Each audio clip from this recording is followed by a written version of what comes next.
लोग हिस्ट्री इतिहास में 5वां अध्याय पढ़ेंगे, शासक और इमारतें। शासक और इमारतें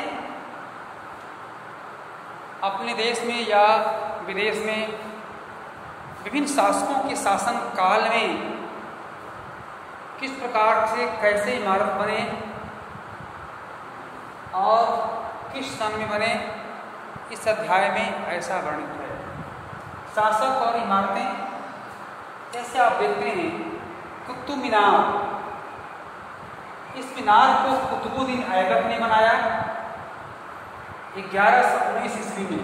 ठीक है, 1119 ईस्वी में इस मीनार को कुतुबुद्दीन ऐबक ने बनाया और उसके बनाने के पीछे उसका उद्देश्य था कि मेरे जीवन के बाद ये मेरा कुछ जो हमारा चिन्ह है वह देश समाज को मिले, इस उद्देश्य से उन्होंने ऐसा काम किया।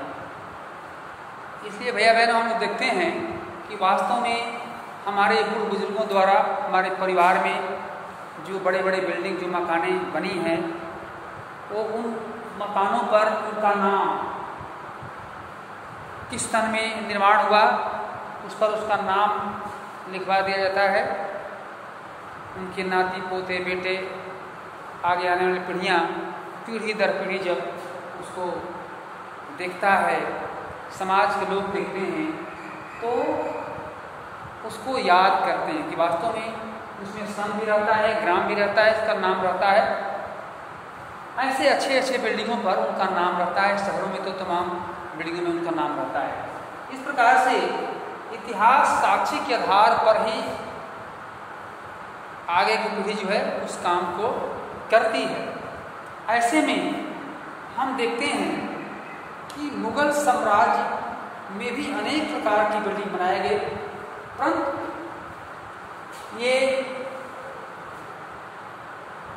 मकबरा, मीनारें और जो बड़े बड़े बिल्डिंग होते हैं, ये सभी ऐतिहासिक इतिहास काल में बनाए गए।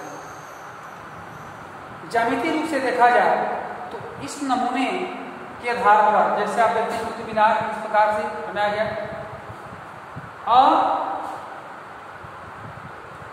इसके छज्जे और इसके अभिलेख इसमें त्रिकोणीय हैं, ज्यामितीय ढंग से बनाए गए हैं, जैसे मानो लगता है इसमें बहुत ही कारीगर और अच्छे मिस्त्रियों की दिमाग के उपज का खेल। कुतुबुद्दीन मीनार जैसी इमारत का देखने वालों पर क्या प्रभाव पड़ता है, इसलिए कि उसके स्मृतियों को देखने में उस पर महत्व डाले कि वास्तव में एक कैसा मीनार है।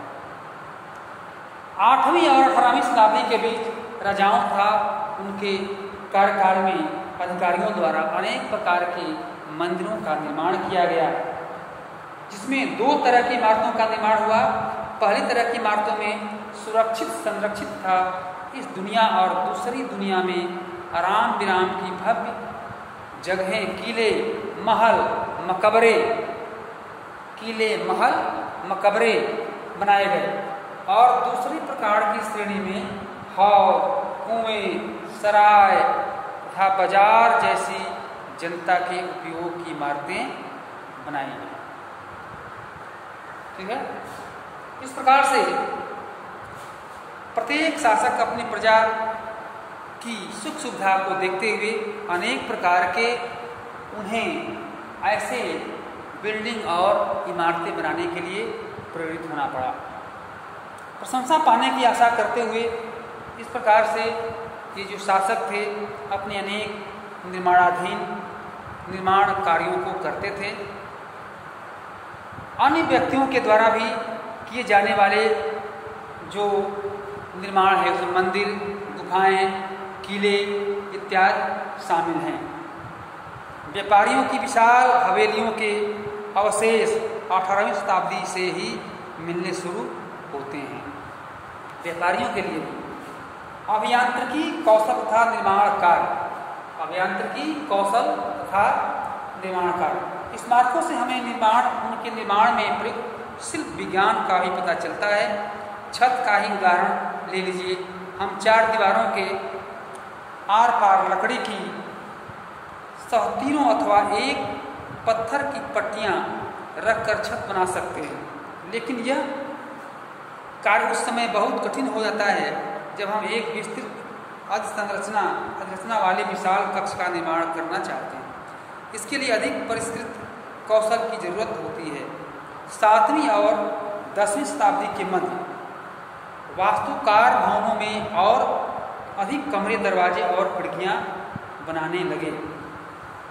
छत, दरवाजे और खिड़कियां अभी भी 2 ऊर्ध्वाधर खंभों के आर पार एक अनुप्रस्थ सहतीर रखकर बनाए जाते थे।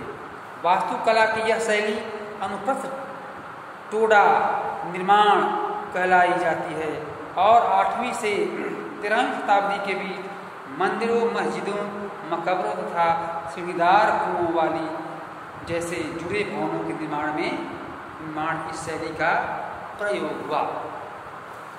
जैसे सहतीर धरने का मतलब ये होता है कि आप पुराने मकान में देखते होंगे कि पुराने भवन जो है, जो पुराने भवन हैं, ठीक है, पुराने भवन, अब उसमें क्या होता है, अब ये भवन है, इस भवन पर, ठीक है, इस भवन के छत पर जो है, इसको छत करना है। आजकल कैसे छत होता है, आजकल छत जो है ईंटे से होता है, ठीक है, इतना ये छत कर दी, ईंटे से गिट्टी, छत और उस पर बालू सीमेंट लगा करके इसको छज्जे का छत कर देते हैं, आपका ये छत हो गया, कमरे हो गए, ठीक है। लेकिन पहले क्या था, पहले जो है ये छत बनते थे तो सहतीर अर्थात इस पर और इस पर सहतीर रख करके और इस पर जो है क्या करते थे, तो ऐसे छोटे छोटे पट्टियां रख करके, अर्थात जो मिर्जापुर में पत्थर की पट्टियां निकलता है ऐसे, जिससे सील बनता है, सिलसिला बनता है, इस पर जो है एक एक छोटे छोटे खाने बना करके और उसी खाने पर, और ये लकड़ी का था या ऐसे इस पर जो है लकड़ी का सस्ती रख करके इस पर जो है पट्टियां रख करके, ठीक है, छोटे छोटे पट्टियां रख करके और तब इस बिल्डिंग की छत को बनाते हैं। जैसे आपका ये बिल्डिंग की छत जो है ऐसे नहीं, इसी प्रकार के सस्ती लकड़ी का रख करके और कम मात्रा में कम दूरी पर रख करके और फिर मकान को बनाते हैं।